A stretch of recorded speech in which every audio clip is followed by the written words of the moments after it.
This section of notes, we're going to cover the history and government of Southeast Asia. We're going to start off by looking at some of the early civilizations, touch on how these countries came to be known as what they are today. We'll look at some of the major kingdoms, the Funan, the Khmer, and the Srivijaya kingdoms of this region, as well as kind of look at some more of the modern day history of the area and how Western colonization affected what we know of as Southeast Asia today. We'll then look at how Japan controlled Southeast Asia during World War II, how Western countries were not allowed to come back in after World War II, and how there's still conflict going on today in this region. History and government. Early civilizations. Early, people were highly skilled farmers.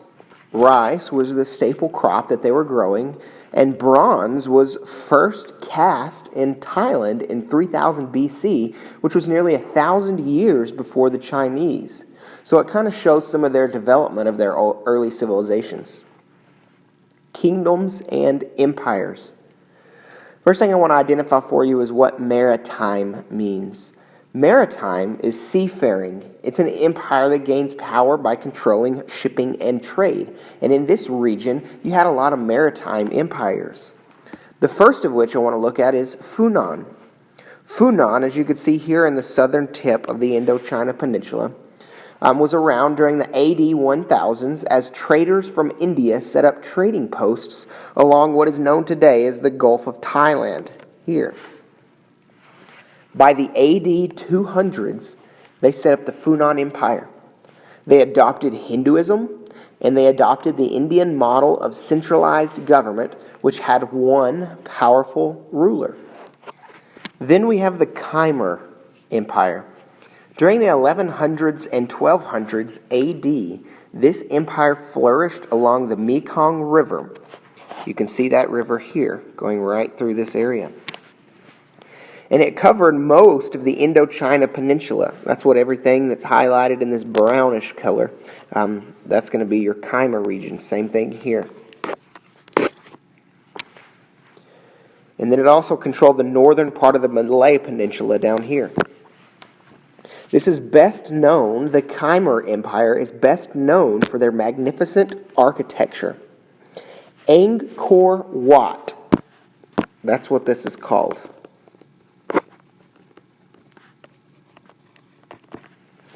Angkor Wat shows the administrative capital of the Khmer region.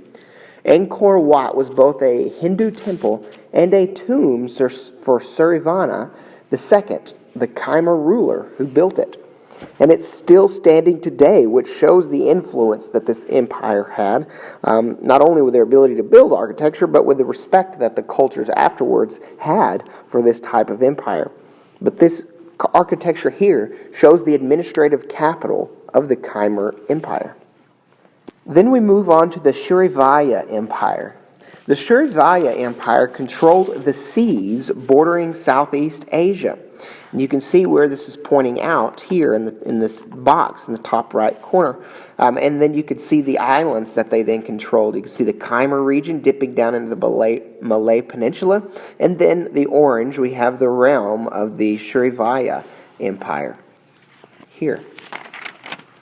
By the 1300s, this empire had started to decline, but its legacy was left, and we have maritime territories in Southeast Asia that were developed because of this. And they shaped trade, and they shaped the maritime territories that existed later on. For example, Singapore. Singapore owes its economic prosperity to the trade routes that were set up during the Srivijaya Empire. Then we move on to Vietnam. Throughout Vietnam's history, they struggled against Chinese invaders.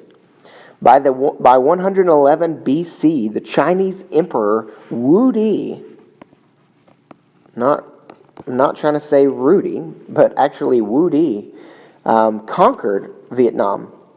The Chinese introduced their writing system and their ideas on religion, philosophy, and governments. And you can see where these dynasties began, and then they finally made their way down further south. And we'll get back to Vietnam, and we'll get back to the problems that kind of in more recent years during the 20th century that went on in Vietnam in a little bit. And then Islam. Muslim Arab merchants and missionaries from Southwest Asia traded and settled in Southeast Asian coastal areas during the 800s and 900s. Because of its influence, many coastal Southeast Asians adopted Islamic ways and converted to Islam. After 1400, Islam quickly spread from coastal to interior areas in the Malay Peninsula and the neighboring islands. You can see how it begins on the outsides of these islands and then starts to work their way farther inland as time goes on and as we move along here on this timeline. But it eventually moves into a lot of these areas, moves into other parts of this region, and today it's the most prominent religion in this region. Western colonization.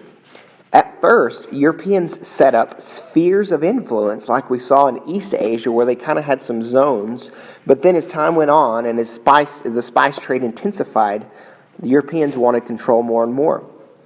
Dividing British from French-ruled territories was the Kingdom of Siam, which eventually becomes known as Thailand. And you can see that area here. It's this yellowish area, the area of Thailand not colonized, separating Great Britain from France. This served Thailand, or at this time the Kingdom of Siam, served as a buffer state, or a neutral territory between the two areas, making sure that they did not come into contact with each other. Western holdings. During the early 1900s, the Netherlands, the UK, France, and the United States controlled this region. Now you're probably looking at this map and thinking, well, where does the United States fit in? Well, the United States comes in and takes over the Philippines, so you can scratch off Spain from this map and you can add the United States because we kicked Spain out of the Philippines during the Philippine War. The Netherlands controlled Indonesia, that's your gray area down here. The UK controlled Myanmar, Malaysia, Singapore, and Brunei, which you can see here. And the French controlled Cambodia, Vietnam, and Laos.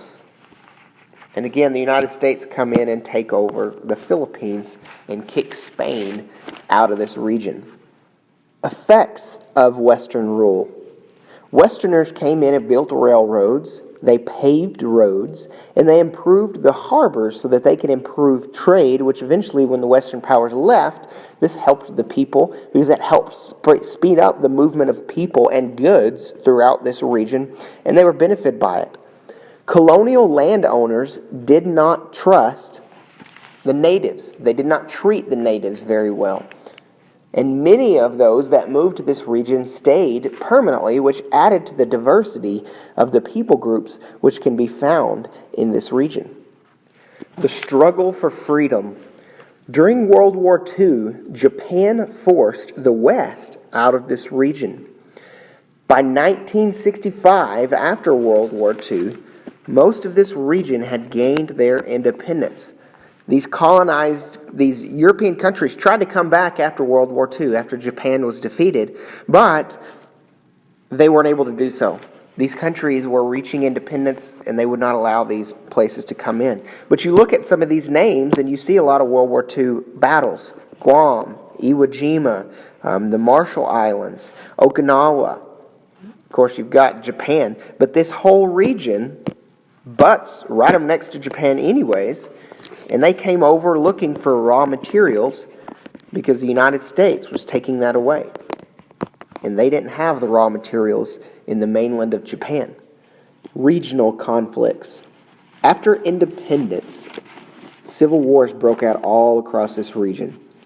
Local communists fought other political groups within the countries. For example, Vietnam. The Vietnamese communists used force to unite all of Vietnam. During the 1960s and the early 1970s, The United States intervened in these Southeast Asian conflicts to block the spread of communism. We told the world that we would go in and defend anybody who was trying to defend themselves against communism, and we had to do so in Vietnam. Other countries experienced similar events. Malaysia, for example, the ethnic Malays controlling the government clashed with Chinese and Indian groups in the region. In East Timor, a former Portuguese colony seized by Indonesia in 1975 is another example of fighting.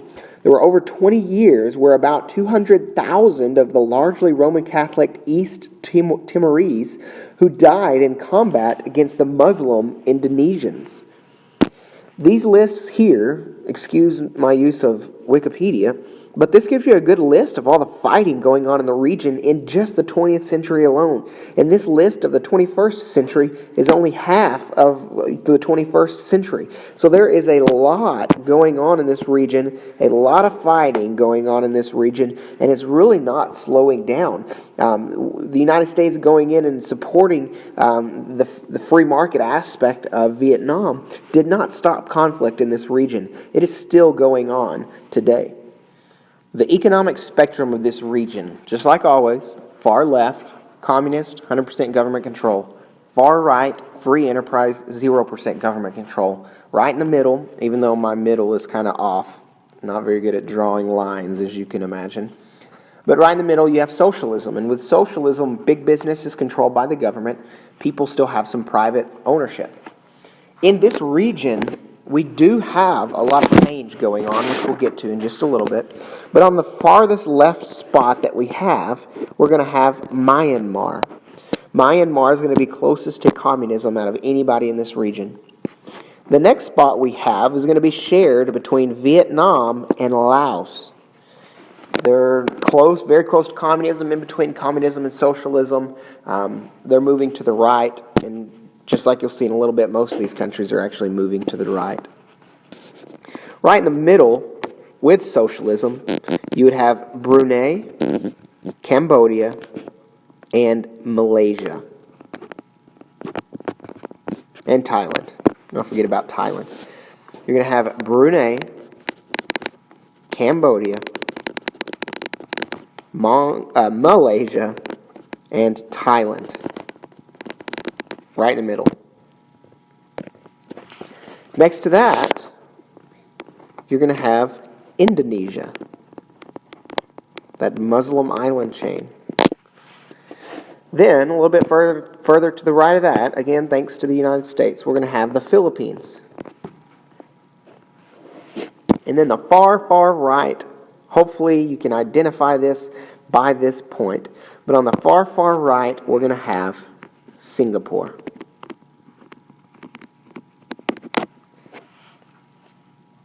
Now, all of these countries, for the most part, all of these countries, as time goes on, are shifting to less government control. And what that means is these countries are moving more and more towards the right. Each and every one of these are moving more and more towards the right as they give up government control.